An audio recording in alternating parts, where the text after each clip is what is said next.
Okay, Shudra Indian is there. Hello. Actually, what you said was really, it summed it well when you said that we are not criticize it, but you're going to protest. And you have given a very wonderful reason for that. And I completely agree with that because it is because these people, especially for people of my community, I'm sorry, we've been suffering because of all these books and all these gods, and someone like the time is we've been protesting against it for a long time, but the word criticize rather than using a word criticize, protest is the correct word, I guess, and you've summed it really well. And again, earlier when you were talking about Hindutva, that is, I just wanted to say that we always use the word Hindutva and how Hindutva is the reason for issues, in India. But Hindutva is just a political idea which was borrowed from the erstwhile Germany, or basically the Germany which was under Hitler and Mussolini. It is just a political idea. The real what your driving factor is Brahmanism. And also the people who come and discuss things in your chat or in your program, majority of them are either Brahmins, okay, or from the oppressor caste. So that's the point. So this is also like all the ex-Muslims, somewhere when you go on other platforms, like the other friend who was discussing that he has access to all the ex-Muslim platforms, even in Indians. I'm sorry, I'm so sorry. You should ask these questions to the so-called ex-Muslims, sitting in the laps of the Hindutwadi people, that why is it that all the people who are protecting this Hindutva ideology, or saying that Hinduism, Hindu-phobic, there are Hindu-phobic people out there, why don't you question them about Brahmanism? Just ask them what Brahmanism is. Even today, the government of India is printing books of Dr. Ambedkar and Mahatma Jyotiba Phule, which has clearly identified that how Brahmanism was and is a threat to India, the unity of India. Okay, that's the point. Because we people, like almost 80% of Indians never had a stake, in when it came to Indian politics. Even the partition of India, who were these people? Congress was majorly ruled by the Brahmins. They were also ridiculed. They were called as the Brahmins and Banyas party. Earlier Congress was called by the name by the Britishers, and we never got the stake. So even the whether it is partition, whether it is economic decisions, it was always from the lens or the understanding of the Brahminical people. So I urge all the people who are watching, and please, when you go to other channels also, this especially this so-called ex-Muslims and rational people who are not discussing any other religion, but only criticizing Islam, which is okay. One side it is good. We need to criticize Islam, but then you also need to understand this weapon which was unleashed by Ghalib Bhai and Haris Bhai on YouTube. You should know that it is used for a good purpose, not for a wrong thing. Where you're using this against a minority in India. Obviously, we cannot deny the fact that Muslims are minority in India. Okay, you're just using it to trouble them, to create hatred against it. It's not going to work. Someday or other, the whole whatever you're building is going to come down. Okay. So the point again is that when you go to their channels, the only thing is talk to them about Brahmanism. Ask them what caste system is. As whenever you bring up the Londi thing in Islam, what happens is the Maulvis and Maulanas don't have any answer for that. Because today's time it is unacceptable. No one can accept a Londi or a sex slave. Similarly, in today's time, no one can accept casteism. And especially when you talk about caste system, just ask that person, this Chhatri, and all this shit dick, ask them that if you are saying that Hindus are one, Hindutva is the only ideology, how many people in your family have married Dalits? How many daughters in your family have married them to the Dalit men? Just ask this question to them. Does any this Dixit has any answer to this? And Dixit is also a Brahmin guy, I think, and so Ah, is he's Chhatri. Yeah, he is. He is. All all of three of them, them, all of Neeraj them. Atri, Sanjay Dixit, and this one, Tufal Chaturvedi, they are all Brahmins. Ghalib, This is all I had a Brahmanwad. question of both of you on this important topic. Like, Uh-huh. why? I was looking at history of all like different parts of the world. So in every part of the world, there were some nobilities and there were like common people, commoners and nobles.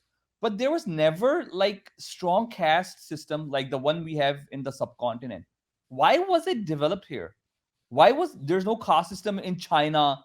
Nothing even in amongst the white people. There may be nobility and commoners, but there was never a caste system. Why do you think it developed only in this part of the world? I And so, think because of the migrants that were coming from the West, because they but wanted their bloodline to be pure from the indigenous people. That's why. but This, weren't the maybe migrants Shudra coming Indian from the other can parts of the world? emphasize on Yeah. this more. I think that's the reason.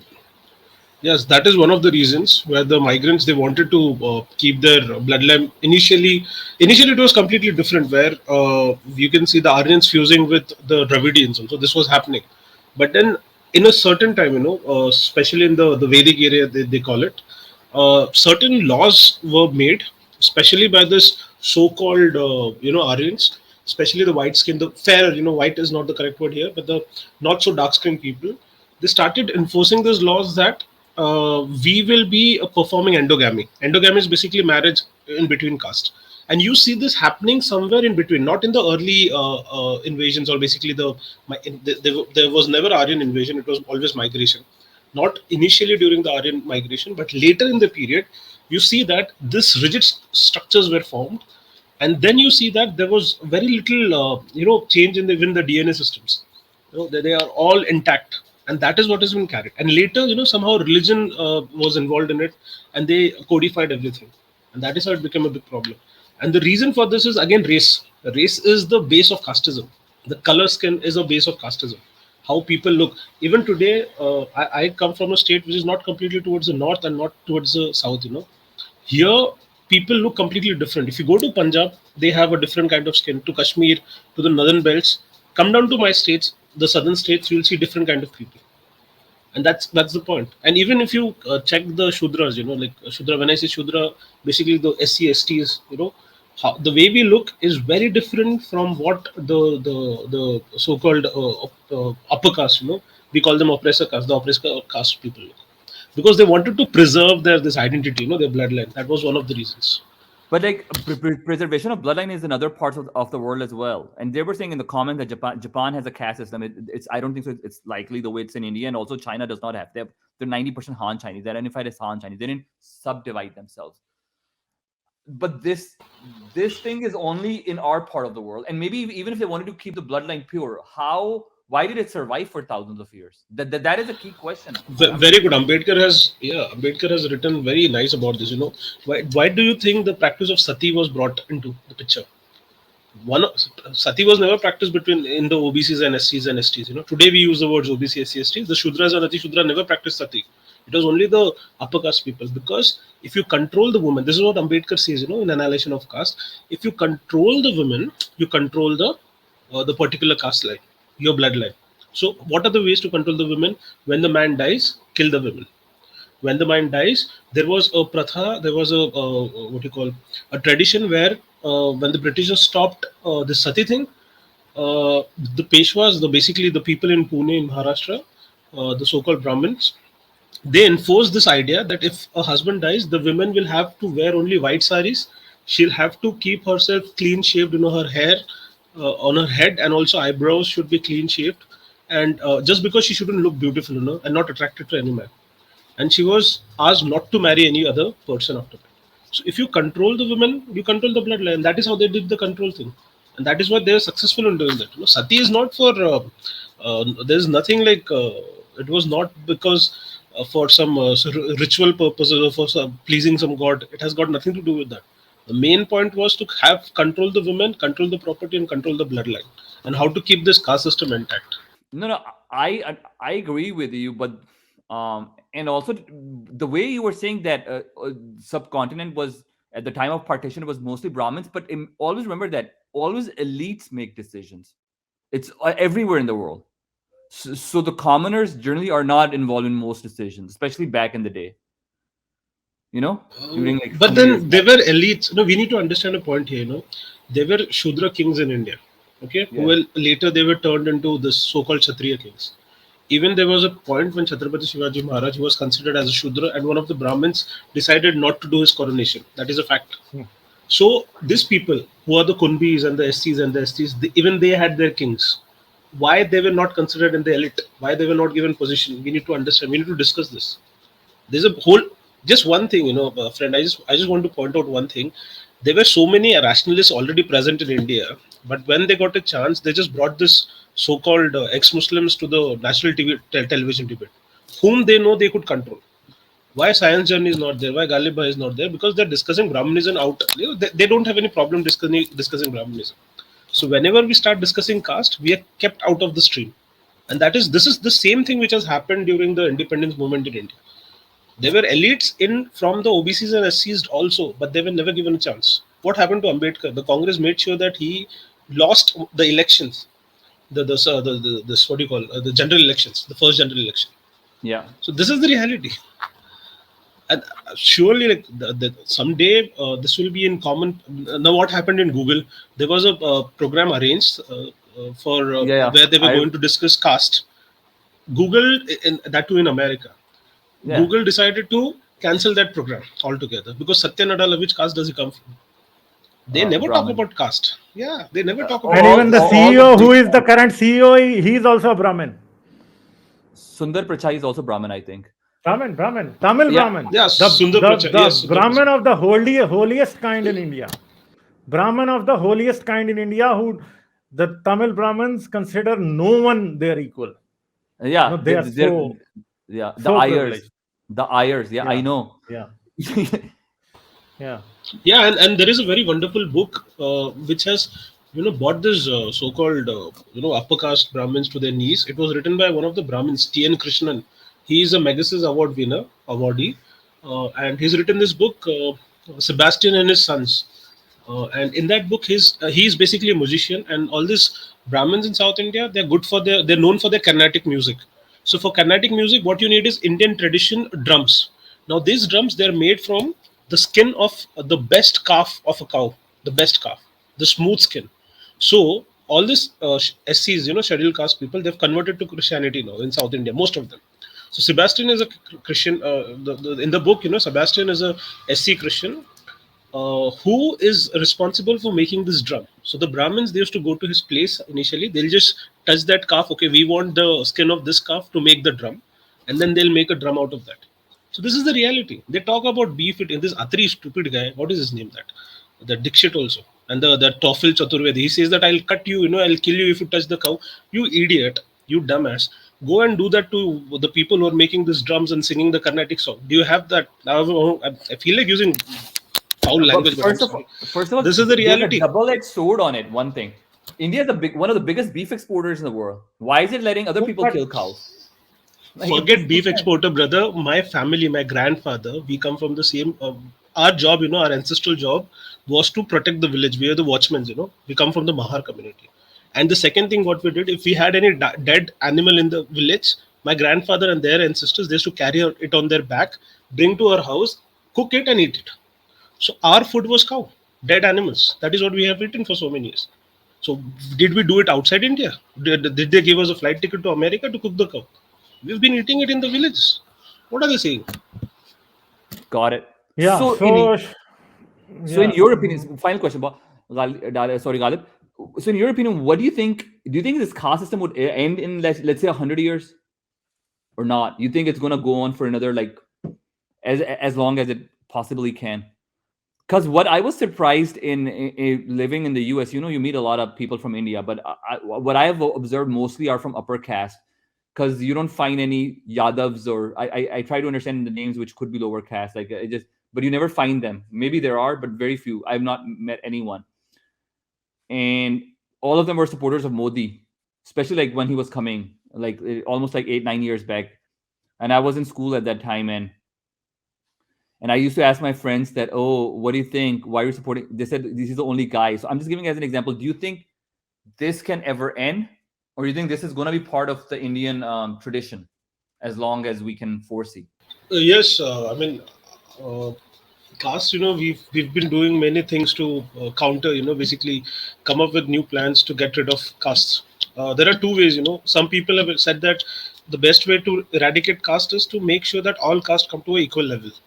So that is one of the best thing to do. But then it is also refuted, because if you keep the whole caste system alive, some of the other caste is going to dominate the other one. That is going to happen. So the best solution which was given by Dr. Ambedkar, where he said that annihilation of caste is the best option. There's no other option than that. So how we are going to annihilate the class? Because the best thing is, if you think your bloodline is pure and mine is inferior, let's mix it. start promoting intercaste marriages. But then there is problem in intercaste marriages. I'll just give you an example. Let's say if I have a girlfriend who is from a so-called upper caste, if I want to marry her, I'll have to make sure that I earn at least some 10 lakhs or 15 lakhs package I have per year. Okay. And I have a good house, I have a good vehicle. It is only then there is a chance that her parents are going to accept me. What Okay. percent of But is intercaste compared, marriage in India right now? What percent is in very low, intercaste? very less. Very Like what? in love marriages, let's say there are 100 love marriages, 95% of the love marriages are intercaste. 5% are in the caste, 5% are intercaste. That's the fact. Even in love marriages there's this caste system. People, when they want to get married to someone, they'll make sure the same person is from the upper caste. This is the reality. And even this happens, if you read that famous book by Chetan Bhagat, he's a writer, Two States book, where the protagonist, he gets married to a South Indian girl. Both are from upper caste. You never see, even if the North Indian wants to marry a South Indian, both will be from the upper caste. So this is the problem here. So even it is only recently that we have started getting space in movies. After Nagraj Manjure, and then there are some movies. Like Jhund is a very good movie if you want to see. If you want to really, if you really want to understand the problems in the society, Jhund is a great Yeah. movie. Then there is JP movie from South India. It's available Amazon Prime, where they have discussed these problems, like how the society makes sure, the system makes sure that us, basically we are kept in the same level. Okay, may it be the police system, may it be the basically what happens to the minorities in Pakistan, the same thing happens here. May it be the judicial system, may it be the political system, may it be the reservation system, they'll make sure that this particular community will never come. So this is how it works. Understood. Okay. I have a question for Shudra Indian. What are your thoughts on the recent Muslim invader movies? When in reality, India was never a unified country until the British showed up. Yeah. Yeah. India was not a unified country. This is the fact. Because let's talk about the 14th century, 15th century, when the Portuguese came, when the Europeans came. They were Rajputs, they were Tughlaqs. To the south, we see the Vijayanagar kingdom, and then we had the Golconda Sultans. Okay. So this was what India was. So, and even today, when in our general language, when we speak to other people, they, even in Marathi or Hindi, when we see it, the word we use is mulk. If you come from some other part of the country, they ask you which mulk do you come from. This is what is happening here. So basically, India was never one. Point is, after the British, we got this idea that we can be unified. Before this, yes, during the Ashoka's reign, India was made one. Forcefully, we were made together. Even during Aurangzeb time, it was made one. And then the last, which was done by the British. So, in British invaders were there. We do not deny that. Did it help India to get rid of casteism? No, it did not. But it did help to a certain extent, because us Shudras, we got a reason, that we got a way out. We thought that let's convert to some other religion. For example, this guy Muhammad Ali Jinnah. People, some of them must be respecting him, but he was also Hindu from a lower caste. That's the fact. His father, I don't know what his father's name is, but he's a Hindu guy. And there are so many castes in Islam today, in Muslims today, who are basically OBCs and SC, who were not having the chance to do some other business, but they decided to convert to Islam. Like especially from the weaving communities, most of, because cloth was one of the best business items in India. So, but in Hinduism, caste systems, it discourages people to change their profession. So at that time, when Islam was prominent, basically the ruling force in India, most of the farmers, they wanted to get into this weaving business, cloth making, because it was giving you a lot of money. So what happened during that time, because caste system was so rigid, it didn't allow it. There is a group of people, a caste in UP, they converted themselves into Muslims. This is the fact. Hinduism discouraged even this sea travel, and that is why all the early merchants you see were Muslim merchants. The person who brought Vasco da Gama to India was a Muslim pilot, a merchant. This is the fact. So that is why people change. So Muslim invaders, they did create some problem in India, which cannot be denied. But then they also kind of showed a ray of hope, basically, that we can change our religion. If you don't try to mend your ways, we'll change our religion and we'll go against your religion. So somehow it was useful for the Shudras. That is what I think. Tinu also has a question. I don't know if this is what this is. What would you say to about Satpal Tanwar, Bhima army chief who put bounty of 1 crore for beheading Nupur Sharma? Is this true or? Yes, he did. That is stupid. That Like they are just trying to win some points from the Muslims. This is all for vote bank. These guys are equally Bhim, stupid then. not Bhim Army is not completely. When there are some, we have this stupid elements everywhere. So this guy is one of them. He must have not read Ambedkar. That is his problem. Should go and read Ambedkar first. Okay, Shudra Indian, we are going to let you go. There are some other people we will talk Thank you so much, before we Shudra Indian. engage at Thank, the end. Okay, thank you. thank you Bye. so much. Thank you, Khalid. Take care. Substantia Nigra is there. Hello. Hello. Hi, Galib. How are you? I'm good. How are you? I am very well. How are you, Dali? I'm good. How are you, Substantia? Very well. Actually, I also had a question for Shudra Indian, but maybe we can discuss between the three of us. So I think although the origin of caste system does go to this desire to control people, but I think it's not unnatural to think that the fact that it has survived in the subcontinent, I think that was your question, Dali, right? That why, like maybe in different parts of the world, people had these desires to control. They wanted to keep their bloodline pure. Why is it that specifically in the subcontinent, it has survived for such a long time? That was your question, right? Yeah, that was it, because in other parts of the world, generally it was nobility Yes. and commoners. So And I that's think, fine. But the commoners, or the most people, were not discriminating amongst each other like that. The caste system in other places has never, as far as I understand. So there must be an anthropological reason for India. And it is, I think, the reason that India stayed behind as well. And the reason that India was conquered so much. So I think, Dali, that's a very important question to understand. That what's so special in this part of the world? It is true that everywhere, uh, m- like people have this desire to control and have power within their restricted to a particular group of people. That is true, but that is true for all over the world. I think one of the reasons is because in this part of the world, and I would like to hear more thoughts from people who know more about this. One of the reasons is this: that in this part of the world, people were able to reinforce this system into the belief system. For instance, reincarnation and caste system are hand in glove with each other. Yeah. Yeah. For instance, you can reinforce the belief that the fact that you are born into a certain caste is because of something that happened in a previous life. Different people who are born into a different caste, they are from some specific parts of like God's body or whatever, some preferred parts, as was being discussed.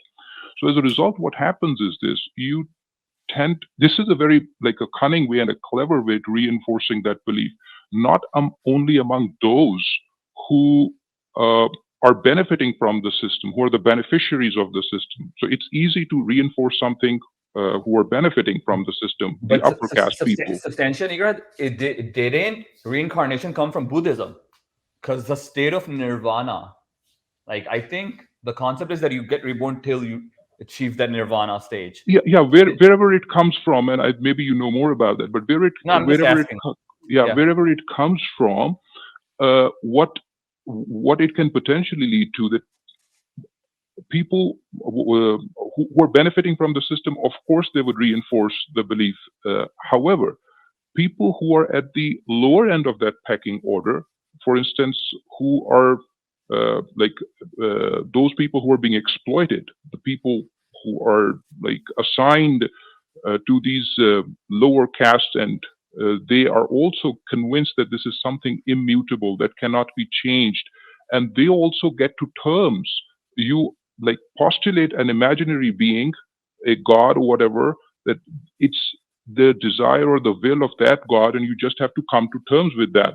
So even those people who belong to the lower caste system, they somehow feel that okay, this is what we have been assigned to by the god. So they also come to terms with that. So I think this is a very clever system. Maybe not the only factor, but like maybe it has a role to play in it. So I wanted to have like thoughts from Shudra, and maybe Ghalib and Dali, you can also explain, because this is something that I don't really understand at all as well. So I agree with Dali's question. So basically, I think that it's a system that was developed and then, as you were saying, incorporated into the religion, because once something gets into the religion, it's very difficult to get it out. Because religion just solidifies things. The crystallization of a society is basically happens in the form of religion.